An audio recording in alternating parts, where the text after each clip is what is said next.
Pushpa Pushpa police பாக்ஸ்னா எப்படிப்பா? இன்னும் 2 கோடி சரக்கு நம்ம கிட்ட இருக்கு. அது போன சிண்டிகேட் என்ன ஆகும்? இன்னும் 2000 கோடி சரக்கு இருக்கு. அது போச்சுன்னா சிண்டிகேட் நிலைமை என்ன ஆகும்? காலியாகும். புஷ்பா நிலைமை என்ன ஆகும்? கூலியாகும். Best best best. நான் மொத்த சரக்கு பிடிக்க போகுது. சேஷாசலம் சுத்தி வேலி கட்ட போகுது. காட்டுல அலைஞ்ச புளிய பல்லு புடுங்கி கூலியாக்க போகுது. ஏய், இவனை கொல்லுச்சா? ஆனா நான் செத்து போச்சுல, அதே மாதிரி நான் இவனை கொல்லாது. ஆனா இவன் செத்து வாழும். கூலியா செத்து வாழும். சூப்பர்.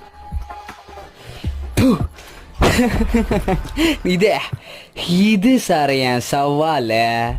நீ முஞ்சா தத்து பாரு. வாரம் திங்கக்கிழமை அதிகாலை